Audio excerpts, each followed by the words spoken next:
آہن آہ من قلت الذات، یہ وہ ہے جس کو کہا گیا تیرا گھر میرے گھر کے سامنے ہوگا۔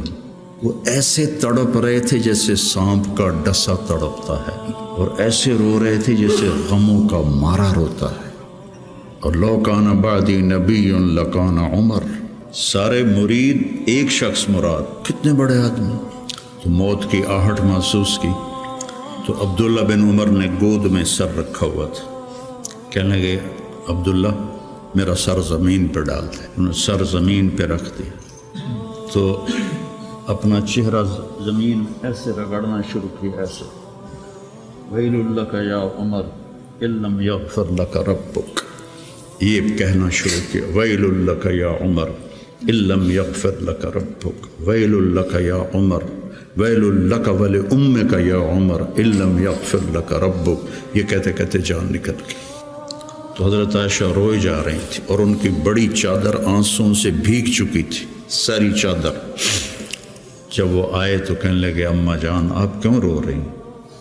آپ کے اور نبی کی ملاقات میں صرف اتنی دیر ہے کہ یہ جان نکلے اور آپ اللہ کے رسول کے پاس پہنچ جائیں۔ کہنے لگے عبداللہ مجھے دھوکہ نہ دے، کاش میری ماں نے مجھے جنا ہی نہ ہوتا۔ اپنی ذات کو نہ بھولو، اپنی ذات کو سامنے رکھو گے تو آپ ترقی کرو گے، اپنی ذات کو بھلا دو گے اور عیب پکڑتے پکڑتے، کمیاں پکڑتے پکڑتے آپ کو اپنا آپ بھول جائے گا۔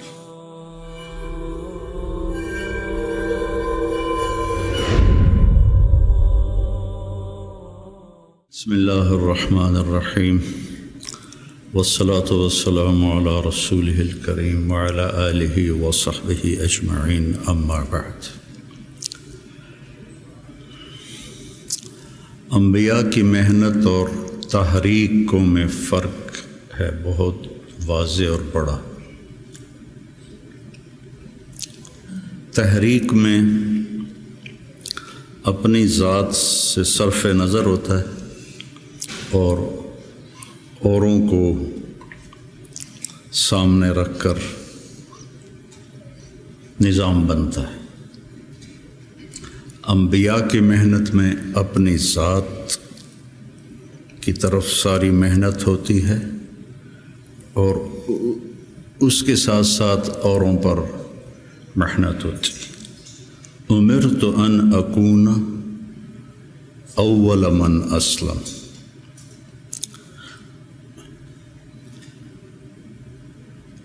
وَأُمِرْتُ أَنْ أَعْبُدَ اللَّهَ مُخْلِصًا لَهُ دِينِي، مُخْلِصًا لَهُ دِينِي۔ تو نبیوں کی محنت میں ذات نشانہ ہوتی اور تحریکوں میں دوسرے نشانہ ہوتے۔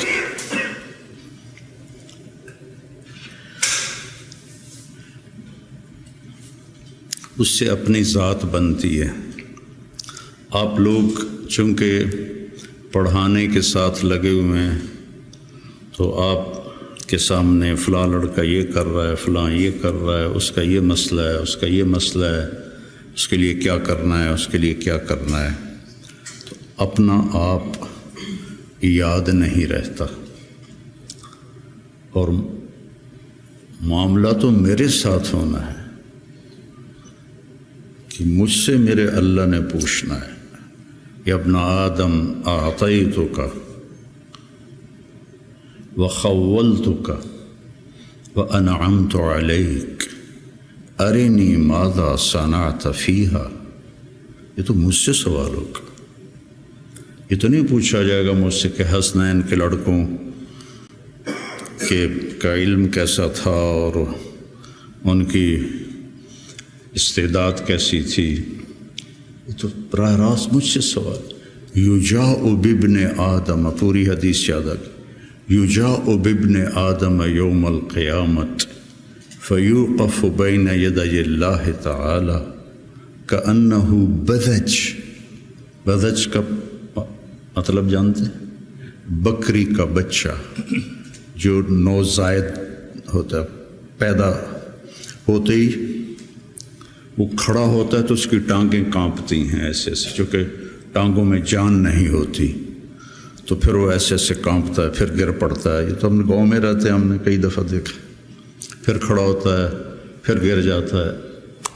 اس عمر کے بکری کے بچے کو بذج کہتے، فَكَأَنَّهُ بذج، ایسے ہو رہا ہوگا تو لگائے گا، یا ابن آدم آتیتک وخولتک وانعمت علیک ارنی ماذا صنعت فیہا لا تزال قدم عبد حتی یسأل عن اربع ہے نا؟ یہ سب آپ کے متعلق یہ سارا فرمان ہے، اور میرے متعلق یہ سارا فرمان ہے۔ تو میں اگر ناکام ہو گیا تو مجھے کیا فائدہ اس ادارے کا، اس شہرت کا، اس واہ واہ کا، مجھے کیا فائدہ ہو؟ اور میں اگر کامیاب ہو گیا تو میرا کیا نقصان ہے؟ ابو ذر رضی اللہ عنہ کو ایک آدمی نے گالیاں دی، کہنے لگے بیٹا ان امامی عقبۃ قعود، میرے سامنے ایک بڑی زبردست گھاٹی ہے، ان جزتها فلا ابالی بما تقول، اگر میں وہ گھاٹی پار کر گیا تو مجھے تیری گالیوں کی کوئی پرواہ نہیں، ان حویت فیہا فانا احق بما تقول، اور اگر میں اس میں گر گیا تو جو تو کہہ رہا ہے میں اس کا واقعی حقدار ہوں۔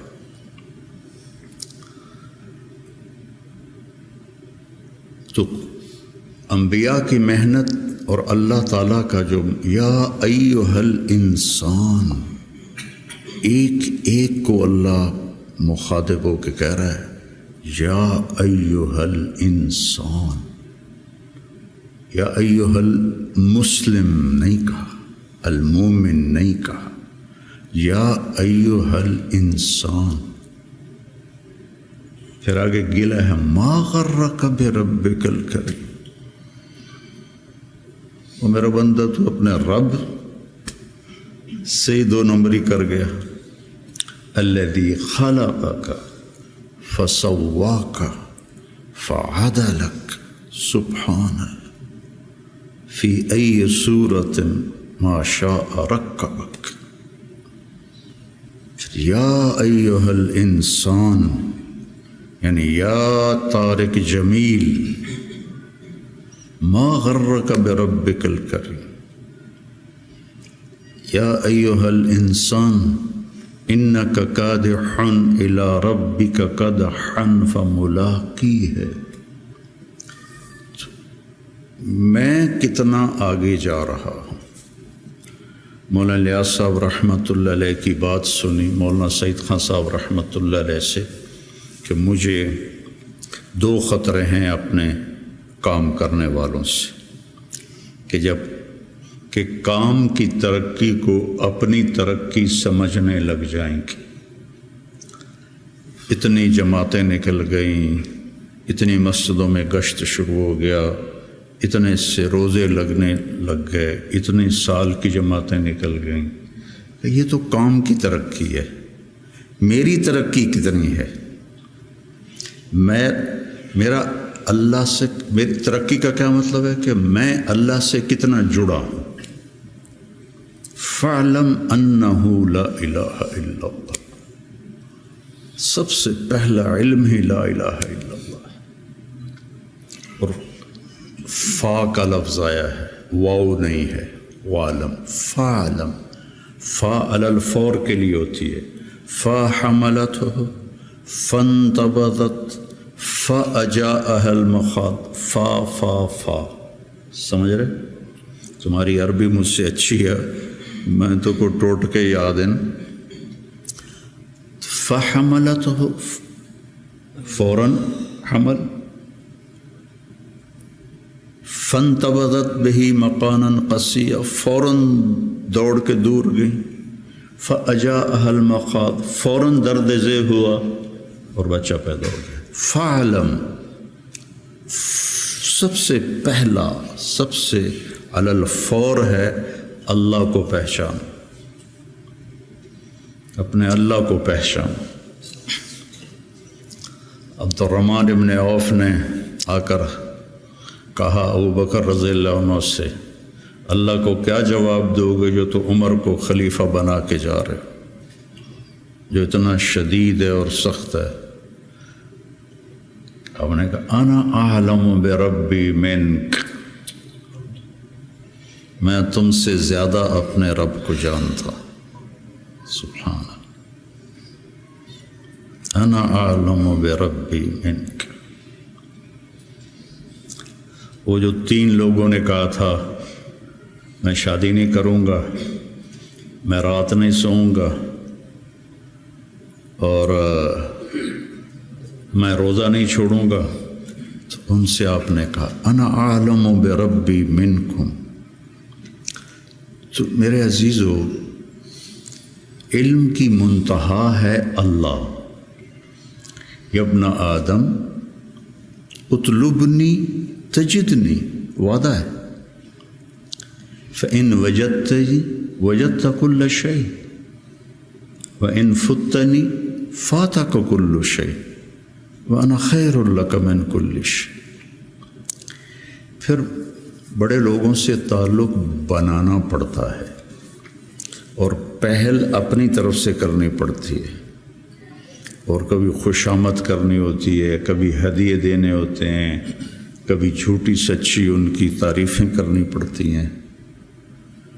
اور یہاں سب سے عظیم، سب سے بڑا پہل کر چکا ہے۔ عجب بات کہ غنی عن العالمین، فإن تکفروا فإن اللہ غنی عن العالمین۔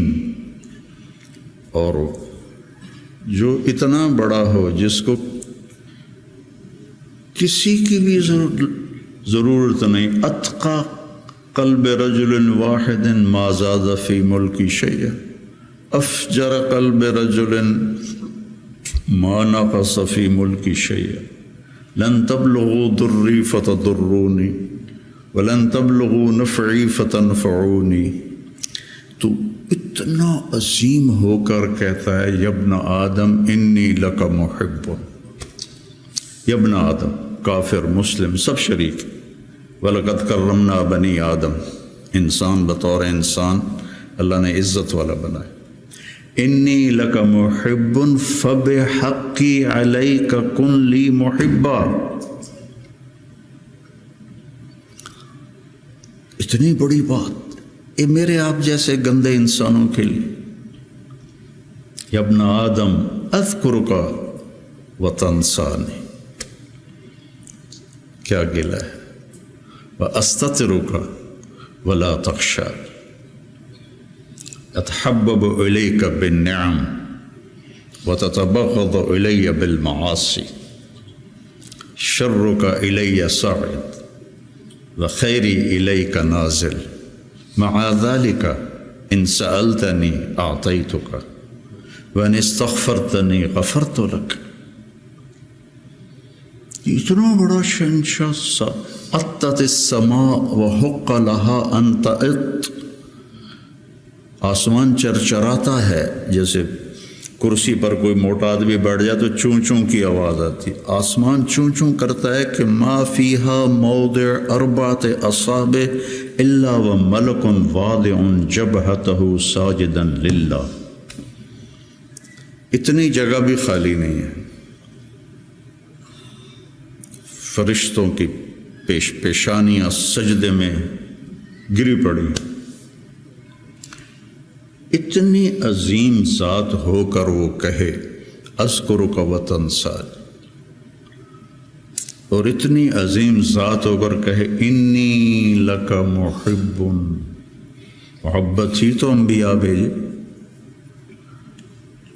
محبت ہے تو توبہ کے دروازے کھلے رکھے۔ تو میرے عزیزو، یہ درس و تدریس کی محنت، تصوف کی محنت، تبلیغ کی محنت، یہ اپنے آپ کو بنانا پہلے ہوتا ہے۔ جب 3 چلے میں لگائے 1971 میں، تو ہم ہدایات میں پہلا بول ہوتا تھا، بھائی ہم اپنی اصلاح کے لیے نکلے، ہم سیکھنے کے لیے نکلے۔ یہ اور تاثر پیدا، لفظ تو جادو ہے، ان من البیان لسحرا، جادو الفاظ ہی ہوتے، کوئی وہ تیر تفنگ تو نہیں ہوتا، الفاظ ہوتے۔ تو الفاظ میں تاثیر ہے۔ بھائی ہم سیکھنے کے لیے نکلے، ہم دین سیکھنے کے لیے نکلے، یہ آپ کے اندر تواضع پیدا کرے گا۔ ہم بھیجے گئے ہیں، یہ آپ کے اندر بڑائی پیدا کرے گا۔ بھیجے گئے ہیں، اخریت للناس قرآن میں ہے۔ اور تبلیغ کی برکت سے آج تم سب میں یہاں بیٹھا ہوں، یہ تبلیغ کی برکت ہے۔ شیخ رمضی جیسا تمہیں ہیرا ملا ہے، یہ تبلیغ کی برکت۔ 16 سال کی عمر میں آیا تھا، 3 چلے اس نے میرے 900 اربوں کی تشکیل کیا کرتا تھا، 83-84 کی بات ہے یہ، اس نے 3 چلے لگائے، اور آج اللہ نے اس کو کان مملوکی فاضحا مالکی والا قصہ ہو گیا ہے۔ ان ھذا من اعاجیب الزمن۔ تو میرا اللہ سے کیا رابطہ ہے، اس کے لیے پیمانہ آپ کا اندر ہے، آپ کا دل ہے۔ میں نہیں پہچان سکتا، کوئی اور نہیں پہچان سکتا۔ مسروق ابن اجدع فرماتے ہیں رحمہ اللہ کہ صحبت 70 نبی صحابیہ، کہ میں نے 70 صحابہ کی صحبت اٹھائی، سے مراد ہے کئی صحابہ۔ 70 کا لفظ عدد کے لیے نہیں ہوتا، کثرت کے لیے ہوتا ہے۔ تو میں نے ان سب کا علم 6 آدمیوں میں دیکھا: عمر بن خطاب، عبداللہ بن مسعود، علی بن ابی طالب مہاجرین میں سے، زید بن ثابت، معاذ بن جبل، ابی بن کعب انصار میں سے۔ پھر ان 6 کے ساتھ میں رہا تو میں نے 6 کا علم 2 میں دیکھا: عبداللہ بن مسعود، علی بن ابی طالب۔ میرا اس پہ اضافہ ہے کہ میں نے ان 2 کو پڑھا تو مجھے علی بن طالب سب پر فائق نظر آئے کہ ان سے بڑا عالم صحابہ میں کوئی نہیں تھا، انتہا پر تھا۔ اور یوں ہاتھ پکڑا اللہ کے نبی نے، اور ایسے اب کبھی بڑے جذبے جوان تھے، نہ وہ عشق میں رہی گرمیاں، نہ وہ حسن میں رہی شوخیاں، نہ وہ غزدمی میں تڑپ رہی، نہ وہ خم ہے زلف ایاز میں۔ میرا تو اب یہ حال ہے، پڑھے بغیر نیند ہی نہیں آتی تھی۔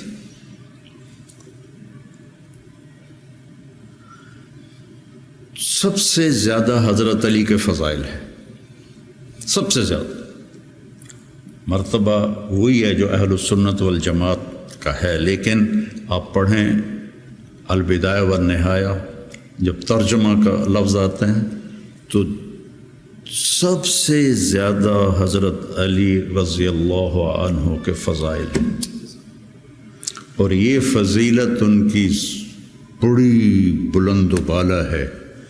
ایسے ہاتھ پکڑ کے یہاں لگایا: یا علی اطرت ان یکون منزلک مقابل منزلی فی الجنہ۔ حضرت فاطمہ کی وجہ سے نا، کتنا بڑا مقام ہے۔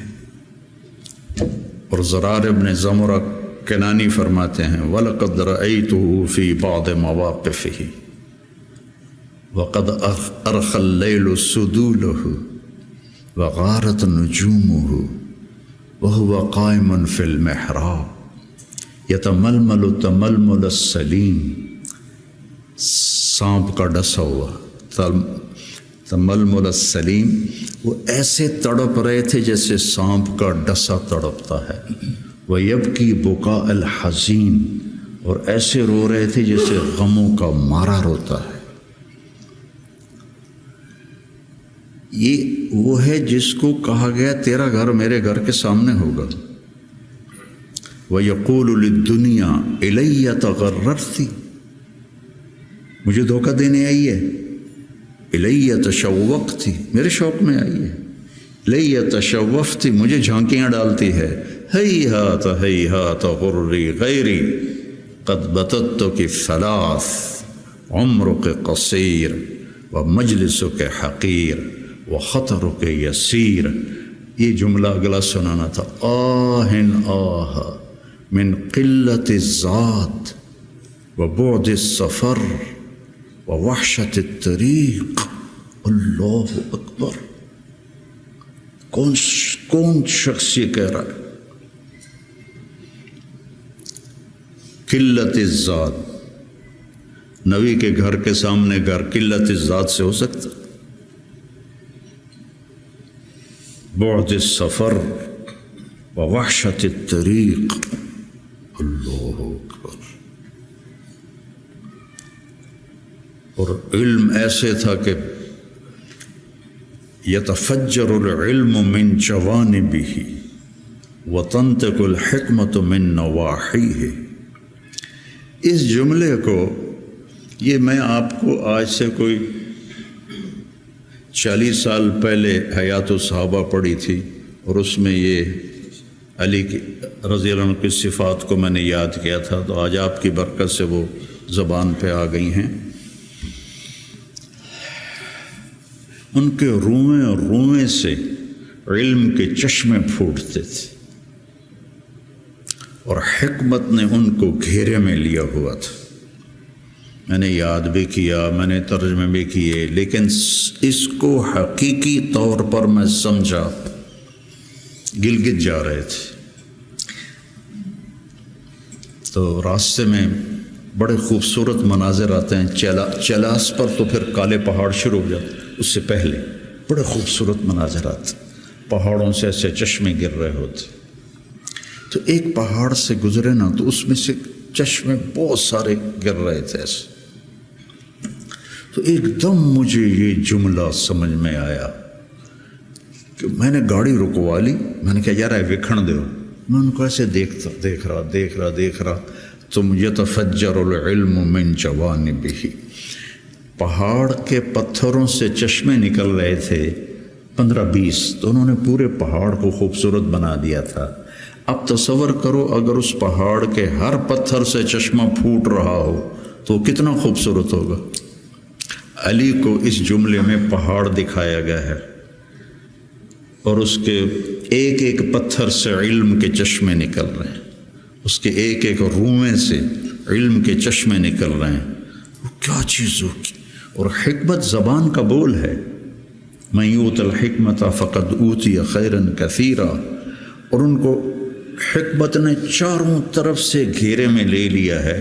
صرف ان کی زبان کا فعل نہیں رہا حکمت، بلکہ پورے وجود نے حکمت کا لباس پہن لیا ہے۔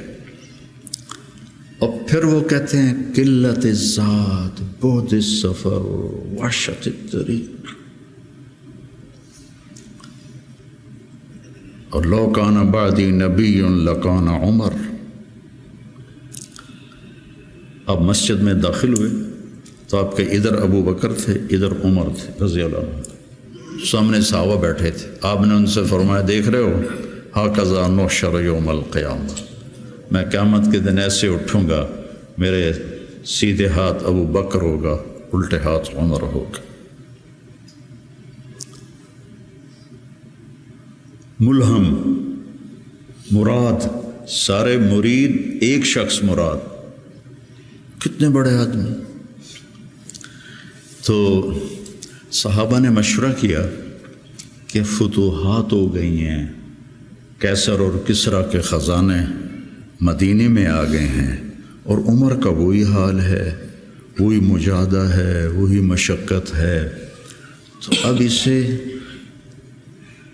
نرم روٹی کھانی چاہیے. حضرت عمر کی روٹی کوئی کھا نہیں سکتا تھا، اٹک جاتی تھی گلے میں، اتنی سخت ہوتی تھی. تو انہیں لباس بھی، بڑے بڑے وفود آتے ہیں تو انہیں لباس بھی اچھا پہننا چاہیے. اور کوئی اب خادم رکھ لیں، اتنے غلام ہیں، کوئی خادم اپنی خدمت کے لیے رکھ لیں. یہ کون مشورہ کر رہے ہیں؟ زبیر بن عوام، طلحہ بن عبید اللہ، سعد بن ابی وقاص، عبد الرحمن بن عوف، علی بن ابی طالب، ابو عبیدہ بن جراح. 6 اصحاب عشرات المبشرہ میں سے 6 آدمی یہ مشورہ کر رہے ہیں. حضرت علی نے کہا مانے گا نہیں، جو تم مرضی کر لو. حضرت علی نے کہا نہیں مانے گا. کہا نہیں، ہم انشاءاللہ منوائیں گے. ہم خود نہیں جاتے، ہم حضرت عائشہ کو بھیجتے ہیں اور حضرت حفصہ کو بھیجتے ہیں. دونوں امہات المومنین ہیں اور ایک بیٹی ہے، تو ان کی ضرور مانیں گے. تو یہ دونوں تشریف لائیں اور متکلم بنی حضرت عائشہ. کامر المومنین، آج آپ سے ایک بات کرنی ہے. کہنے لگے کہو. کہنے لگے اللہ کے رسول کے دور میں نہ دنیا آئی، نہ اللہ کے نبی نے دنیا کا ارادہ کیا، تو وہ مشقت میں گزر گئے. میرے باپ ابو بکر کے دور میں دنیا کی فتوحات نہ آئیں، نہ انہوں نے ارادہ کیا، وہ بھی گزر گئے.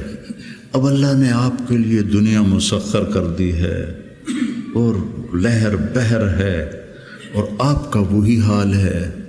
آپ کچھ نرمی کریں. وہ جو پچھلی باتیں انہوں نے کہیں، غلام رکھیں، اچھے کپڑے پہنیں، بڑے بڑے وفد آتے ہیں، نرم کھانا کھائیں، نرم بستر استعمال کریں. اور عمر کا رنگ بدلنا شروع ہو گیا. تو حضرت حفصہ دیکھ رہے تھے بے ابا گیا چھت نال. تو جب حضرت عائشہ خاموش ہوئیں تو کہنے لگے یہ بتاؤ تمہیں یہ کس نے بھیجا ہے؟ تو کہنے لگی پہلے کوئی ہاں نہ کرو تو پھر ہم بتائیں گے. کہنے لگے اگر مجھے پتہ چل جائے نا کہ تمہیں کس نے بھیجا تو میں مار مار مار کے ان کے چہرے لہو لہان کر دوں. پھر فرمانے لگے حفصہ تو گھر والی ہے نا، یہ بتا کبھی اللہ کے نبی نے 2 ٹائم کھانا کھایا؟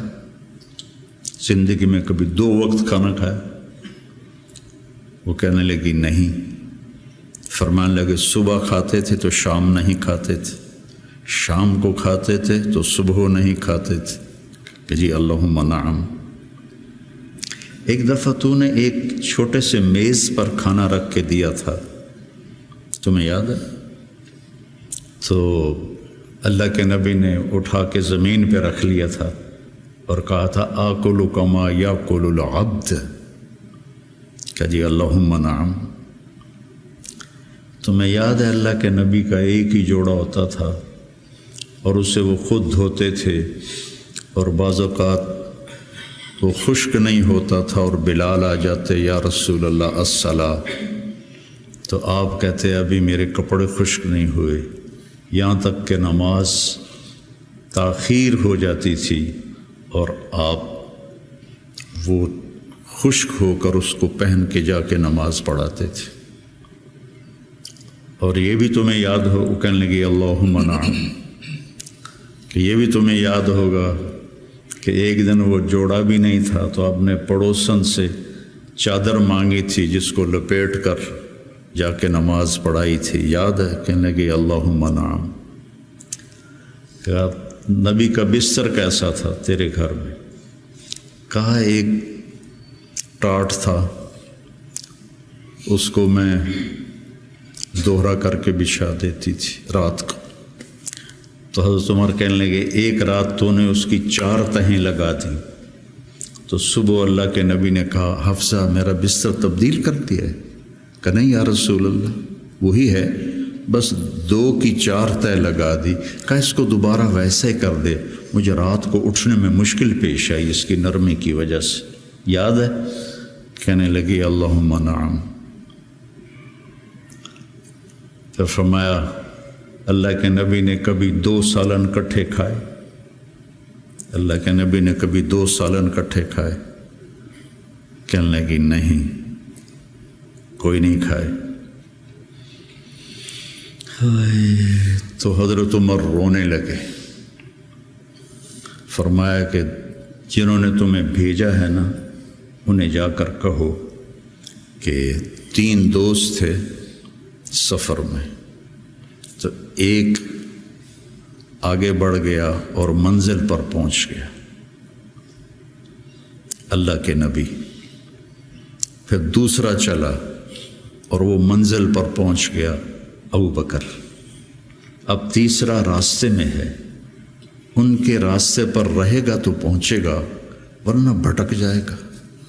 والذی نفسی بیدہ، اس رب کی قسم جس کے قبضے میں میری جان ہے، میں اپنے آپ کو اسی حال پہ رکھوں گا حتی تلحق روحی باللہ، یہاں تک کہ میں اپنے رب کے ساتھ جا کے مل جاؤں۔ جن کو اپنی ذات کی طرف نبی کی محنت متوجہ کرتی، تحریکیں اوروں کی طرف متوجہ کرتی، اور انبیاء کی محنت، یا قوم اعبدوا اللہ ما لکم من الہ غیر، یا قوم انی لکم نذیر مبین ان اعبدوا اللہ واتقوہ واطیعون انی لکم نذیر مبین انی لکم ناصح امین۔ اور جب خنجر لگ گیا اور پتہ چل گیا کہ بچنا ممکن نہیں ہے، تو اپنے بیٹے کو بلایا، عبداللہ بن عمر، فرمانے لگے جاؤ عائشہ کے پاس اور ان سے کہو کہ عمر اپنے ساتھیوں کے ساتھ دفن کی اجازت چاہتا ہے، اور امیر المومنین نہ کہنا، عمر کہنا، چونکہ اب میں امیر المومنین نہیں ہوں۔ اگر وہ اجازت دیں دیں تو مجھے وہاں دفن کر دینا، ورنہ مجھے عام قبرستان میں لے جانا۔ عبداللہ بن عمر رضی اللہ تعالیٰ عنہ تشریف لے گئے، تو عائشہ رضی اللہ عنہ بیٹھی رو رہی تھی، تو انہوں نے عرض کی، اماں جان، میرا باپ عمر بن خطاب اپنے ساتھیوں کا قرب چاہتا ہے۔ تو حضرت عائشہ رضی اللہ عنہ نے روتے ہوئے کہا، یہ جگہ تو میں نے اپنے لیے رکھی تھی، لیکن اگر عمر طلبگار ہے تو مرحبا بعمر۔ واپس آئے، کہا ابا جان ابشر قد اذنت، اجازت ہو گئی۔ کہ بیٹا ممکن ہے میرے شرم میں کہا ہو، جب میں مر جاؤں نا پھر دوبارہ میرا جنازہ لے جانا اور باہر رکھ دینا، اور پھر ایک دفعہ دوبارہ پوچھنا، اگر اس وقت اجازت ملے پھر مجھے اندر لے جانا۔ اتنے میں حضرت علی آئے تو بڑے گھبرائے ہوئے تھے، تو حضرت علی نے پوچھا اتخاف من الموت؟ کہا نہیں، الذی بعد الموت، الذی بعد الموت۔ جس ہستی نے 22 لاکھ مربع میل میں اسلام پھیلایا،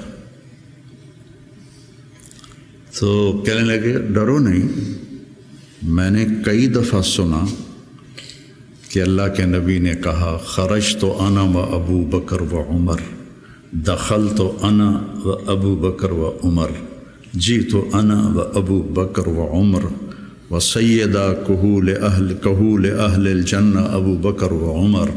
کہ میں نے کئی دفعہ سنا، حضرت حسن بھی ساتھ۔ تو کہنے لگے قیامت کے دن گواہی دو گے میری؟ کہا میں بھی دوں گا، حسن بھی دے گا، میں بھی دوں گا، حسن بھی دے گا۔ تو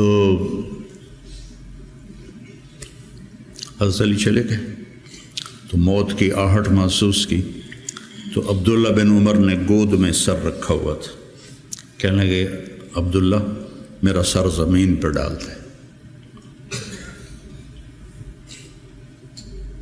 انہوں نے پنڈلی پہ رکھ لیا، وَيْحَكَ، سنتے نہیں ہو میں نے کیا کہا، مجھے زمین پہ ڈال دیا، انہوں نے سر زمین پہ رکھ دیا تو اپنا چہرہ زمین میں ایسے رگڑنا شروع کیا، ایسے وَيْلٌ لَكَ يَا عُمَرْ إِن لَّمْ يَغْفِرْ لَكَ رَبُّكَ، یہ کہنا شروع کیا، وَيْلٌ لَكَ يَا عُمَرْ إِن لَّمْ يَغْفِرْ لَكَ رَبُّكَ، وَيْلٌ لَكَ يَا عُمَرْ وَيْلٌ لَكَ وَلِأُمِّكَ يَا عُمَرْ إِن لَّمْ يَغْفِرْ لَكَ رَبُّكَ، یہ کہتے کہتے جان نکل گئی۔ اور لوگ اکٹھے ہوئے تو حضرت عبداللہ ابن عباس کہتے ہیں کہ کسی نے میرے کندھے پہ ہاتھ رکھا تو میں نے مڑ کے دیکھا تو علی تھے، رو رہے تھے، کہہ رہے تھے کہ نہیں، بات کی بات، حضرت صہیب رومی نے جنازہ پڑھایا، وصیت کی تھی میرا جنازہ صہیب پڑھائے، ان 6 کو تو ڈال دیا تھا نا شورا میں، تو صہیب نے جنازہ پڑھایا، جنازہ اٹھایا گیا اور آ کر حضرت عائشہ کے دروازے پر رکھا گیا، اور عبداللہ بن عمر آگے بڑھے کہ اماں جان میرا باپ حاضر ہے، اندر آنے کی اجازت چاہتے۔ تو عائشہ رضی اللہ عنہا نے اپنی چادر اٹھائی اور اپنے آپ کو ڈھانپا اور باہر نکل گئی، مرحبا بعمر۔ تو جب آپ کی تدفین ہو رہی تھی تو عبداللہ بن عباس نے کہا کہ میرے کندھے پر کسی نے ہاتھ مارا، تو میں نے دیکھا تو علی رضی اللہ عنہ رو رہے تھے، کہہ رہے تھے عمر مجھے پتہ تھا تیرے سوا یہاں اور کوئی نہیں آ سکتا، تیرے سوا یہاں اور کوئی نہیں آ سکتا، مجھے پتہ تھا تو یہیں آئے گا۔ علم کا یہ منتہا ہے، اس کو اگر ہم اپنی آپ ذات کو بیچ میں سے نکال دیں گے تو ہم گرنا شروع ہو جائیں گے۔ تجھے کیوں فکر ہے اے گل دلے صد چاک بلبل کی، تو اپنے پیرہن کے چاک تو پہلے رفو کر لے۔ عائشہ رضی اللہ عنہ موت کی سکرات میں تھی، تو عبداللہ ابن عباس رضی اللہ عنہ نے آنے کی اجازت چاہی، تو جنگ جمل کے بعد سے بول چال بند تھی، کیونکہ عبداللہ ابن عباس حضرت علی کی طرف سے لڑے تھے باقاعدہ، تو آپ کے پاس عبداللہ بن زبیر اور مسور بن مخرمہ رضی اللہ عنہ بیٹھے ہوئے تھے، تو حضرت عائشہ رضی اللہ عنہ خاموش ہو گئیں، اتنا اثر تھا اس بات کا۔ تو ان کا حبر الامہ ہے اور ابن عم الرسول ہیں، اجازت دے دیں۔ تو حضرت عائشہ روئے جا رہی تھی اور ان کی بڑی چادر آنسوں سے بھیگ چکی تھی، ساری چادر۔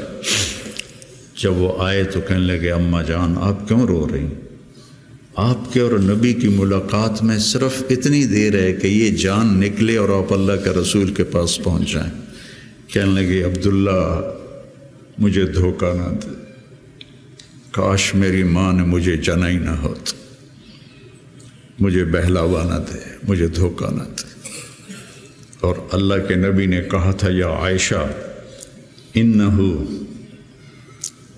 لیہون علی الموت ان اریت کی زوجتی فی الجنہ، عائشہ مجھے مرنا آسان ہو گیا ہے کہ مجھے پتہ چلا ہے تو جنت میں میری بیوی ہے، اور وہ رو رہی تھی۔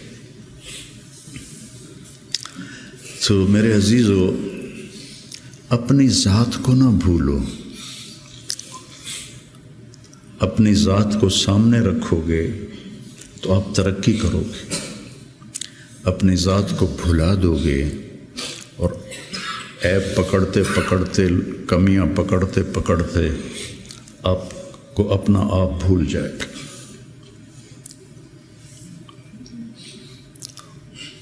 حضرت عمرو بن عاص رضی اللہ تعالیٰ عنہ موت کی کشمکش میں تھے، تو دیوار کی طرف منہ کر کے دھاڑو دھاڑ رو رہے تھے، تو ان کے بیٹے نے کہا اما بشرک رسول اللہ بکذا، اما بشرک رسول اللہ بکذا، اللہ کے رسول نے آپ کو یہ بشارت دی، یہ بشارت دی، تو آنسو خشک کیے اور لوگوں کی طرف متوجہ ہوئے کہ انی قد کنت علی اطباق ثلاث، میرے اوپر 3 دور گزرے ہیں۔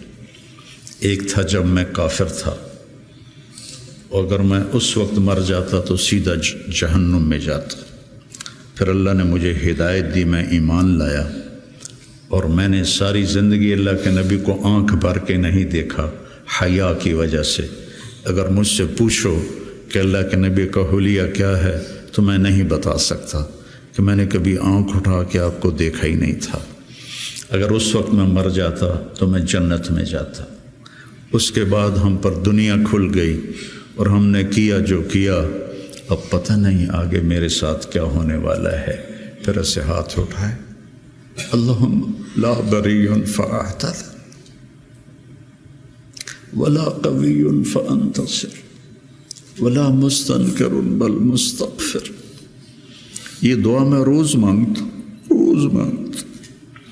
اللہم لا بری فاعتذر ولا قوی فانتصر ولا مستنکر بل مستغفر، لا الہ الا اللہ، لا الہ الا اللہ، لا الہ الا اللہ کہتے کہتے روح پرواز کر کے۔ تو میرے عزیزو، ہم سب بڑے خوش قسمت ہیں، ہم ایک بہت عالی محنت میں لگے۔ اللہ نے ہم پر کرم کیا ہے، اللہ نے ہم پہ احسان کیا ہے۔ اس میں ترقی کی تو کوئی انتہائی کوئی نہیں۔ اللہ کو پا لینے کی جستجو نہ ختم ہونے والا سفر ہے۔ چونکہ اللہ کی حد، میں گاؤں سے چلا فیصل آباد 1.5 گھنٹے میں پہنچ گیا، منزل آ گئی، لیکن اللہ کی کوئی حد نہیں۔ جتنا اس کو پاؤ گے اتنا کھویا ہوا محسوس کرو گے، انتہائی کوئی نہیں۔ یہ وہ سفر ہے جس کی کوئی حد نہیں ہے۔ عبث ہے جستجو بحر محبت کے کنارہ کی، بس اس میں ڈوب ہی جانا ہے اے دل پار ہو جانا۔ تو میری گزارش ہے، اپنے ذات، اپنے آپ اخلاق پہ نظر رکھو، اپنے اعمال پہ نظر رکھو، عبادت کا ذوق پیدا کرو، قرآن کا ذوق پیدا کرو۔ میں کتنی تکلیف میں ہوں،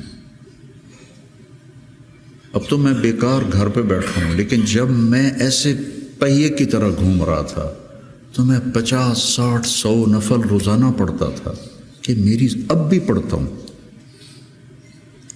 آج وہاں سے چل کے یہاں میرے 50 نفل نہیں قضا ہوئے، کہ یہ میری ضرورت ہے کہ وسجد وقترب، نماز اللہ کے قریب کرتی ہے۔ وسجد وقترب، نماز پڑھ اور اللہ کے قریب ہو جائے۔ زبان پہ نظر ہو، آنکھوں پہ نظر ہو، کانوں پہ نظر ہو، اور اس میں سارے دین کے کام خیر کے ہیں۔ لیکن میرے عزیزو، ہم اخریت للناس ہیں۔ ساری کمیوں کے باوجود تبلیغ کی ابھی بھی بننے کے لیے بہترین راستہ ہے۔ چھٹیوں میں آپ اپنا چلہ قضا نہ کیا کر، مجھے تکلیف ہوتی، کیونکہ میرا جگر دل چیر کے دیکھو تو تبلیغ کے سوا کچھ نہیں۔ میں عملی طور پر نہیں جا سکتا، لیکن یہاں اس مبارک محنت کے سوا اور کچھ نہیں۔ میں آپ سے بھی یہ چاہتا ہوں، آپ کی کیفیات بچوں کی طرف منتقل ہوں گی۔ جب آپ کے اندر سے تبلیغ کی عظمت نکلے گی تو آگے کیسے منتقل ہوگی؟ کتنے مشائخ آئے، اس طرح عالم میں تبدیلی کوئی نہیں لا سکا۔ کتنے خیر کے کام ہوئے، اس طرح عالم میں تبدیلی کوئی نہیں لا سکا۔ بنو امیہ کے حکام ظالم تھے، لیکن دعوت کی وجہ سے دین تو پھیلتا رہا۔ ولید بن عبد الملک کان جباراً جو اس کے بارے میں لکھا ہے ابن کثیر نے، کان جبار، معمولی باتوں پہ گردنیں اڑا دیتا تھا، سب سے زیادہ اسلام اس کی زندگی میں پھیلا۔ اور یزید بن معاویہ رضی اللہ تعالیٰ، اس کے زمانے میں شمالی افریقہ فتح ہوا ہے۔ عقبہ ابن نافع رضی اللہ تعالیٰ عنہ نے الجزائر کو فتح کیا اور مراکش کو فتح کیا۔ تونس حضرت عثمان کے زمانے میں فتح ہو گیا تھا۔ عبداللہ بن ابی سرح رضی اللہ تعالیٰ عنہ نے تونس کو فتح کیا تھا۔ تو ادھر یزید بیٹھا ہوا ہے، لیکن دعوت میں نکلنے والے تو مخلص تھے۔ تو میں تھا مسجد میں، تو میرے پاس 2 جماعتیں آئیں پٹھانوں کی، پیدل چل رہی سال کی، کہ جی 6 تاریخ کو ہمارا جوڑ ہے، آپ تشریف لائیں۔ میں کہ یار میں تو فیصل آباد جا رہا ہوں، اگلے جوڑ میں آ جاؤں گا۔ کوئی تحریک، کوئی پیر، کوئی بزرگ اپنے مریدوں کو یہاں تک نہیں لا سکا کہ سال کے لیے پیدل چلے جائیں۔ تو آپ میری اولاد ہو، میرا سرمایہ ہو، میں عمر کے آخری حصے میں ہوں، آپ لوگ ابتدائی حصے میں ہیں، تو اس مبارک محنت کو اپنی ترجیحات میں رکھو، ترجیحات میں رکھو۔ میں نے کبھی چلہ نہیں قضا کیا تھا، ایک آدھ چلہ میرا بیماری کی وجہ سے قضا ہوا، اور اب 4-5 چلے سر درد اور کچھ اور عوارض لاحق ہو گئے، ورنہ میں جو بھی ہوتا تھا میں چلہ نہیں چھوڑتا تھا کہ میری ضرورت، مجھے کرنا ہے۔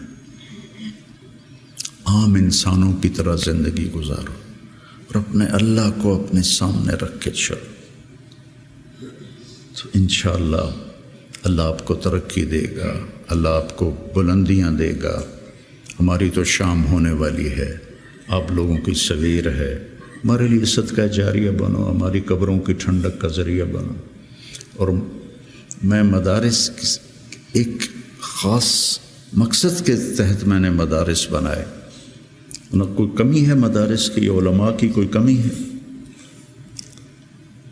ایک اخلاق والی نسل تیار،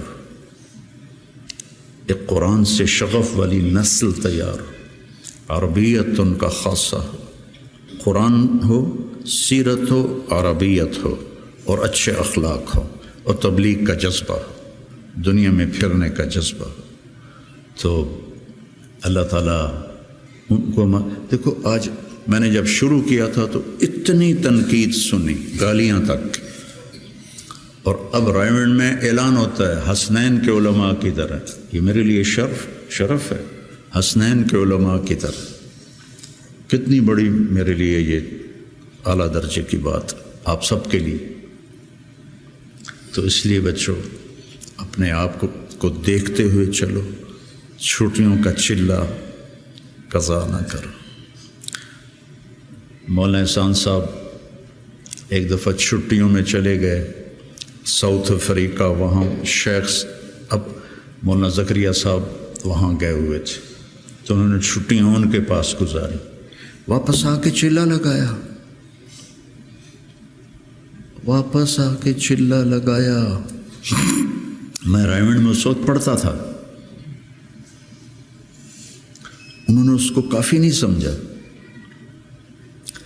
تو اپنے بننے کے اسباب میں سستی نہ کرو، ٹھیک ہے نا؟